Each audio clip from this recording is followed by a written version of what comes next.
നമ്മുടെ ഓരോ പ്രഭാതവും സുന്ദരമാകണമെങ്കിൽ നമ്മുടെ ചുറ്റുവട്ടത്ത് ഇതുപോലുള്ളവരൊക്കെ വേണം.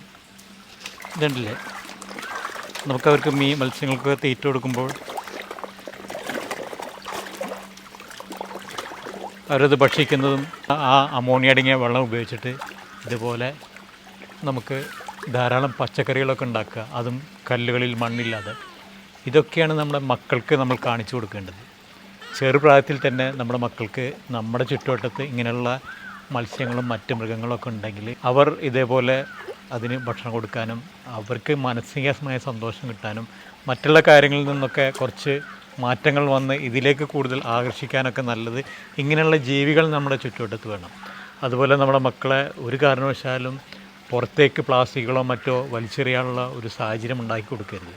പല സ്കൂളുകളിലും പലതും നമുക്ക് കാണുന്നതാണ്. മിഠായി കഴിച്ചതിന് ശേഷം ആ കടലാസെല്ലാം പുറത്തേക്ക് വലിച്ചെറിയുക. അത് നേരായ രീതിയിൽ അതിനെ സംസ്കരിക്കാനുള്ള ഒരു മാർഗം നമ്മൾ കുടുംബത്തിൽ നിന്ന് തന്നെ ആദ്യം പഠിപ്പിക്കണം.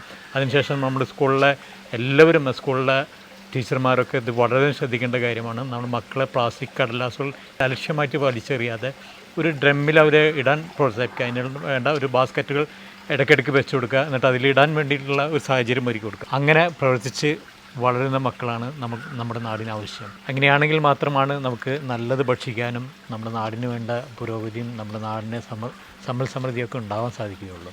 അതിനുവേണ്ടി നമ്മുടെ മക്കളെ ചെറുപ്പം മുതൽ തന്നെ ഇങ്ങനെയുള്ള ജീവികളുടെ കൂടെ വളരാനും ഇതേപോലുള്ള നമ്മുടെ ചുറ്റുവട്ടത്ത് കുറഞ്ഞ സ്ഥലം മതി, ചെറിയ സ്ഥലം 5 സെൻറ്റായാലും 10 സെൻറ്റായാലും 2 സെൻറ്റായാലും ഒക്കെ ഉള്ളിടത്തൊരു ചെറിയ ടാങ്ക് കെട്ടി അതിൽ കുറച്ച് മത്സ്യങ്ങളിട്ട് അവർക്ക് ഇങ്ങനെ ഇതുപോലെ തീറ്റ കൊടുക്കുമ്പോൾ അത് കുട്ടികളെ കൊണ്ട് കൊടുപ്പിക്കുക. അപ്പോൾ അതിൽ നിന്നും ഉണ്ടാകുന്ന ധാരാളം പച്ചക്കറികൾ ഉണ്ടാകും. ഇതുപോലെ ഒരുപാട് പച്ചക്കറികൾ നമുക്കുണ്ടാകും. വേറെ മെനക്കെടൊന്നുമില്ല. അധ്വാനം വളരെ കുറഞ്ഞ ഒരു കൃഷി രീതിയാണ് അക്വാപോണിക്സ് എന്നത്. മാത്രമല്ല 90% വെള്ളം ലാഭിക്കാവുന്ന ഒരു കൃഷി രീതിയാണ്. ഇനിയുള്ള കാലം വളരെയധികം ശ്രദ്ധിക്കേണ്ടതാണ്.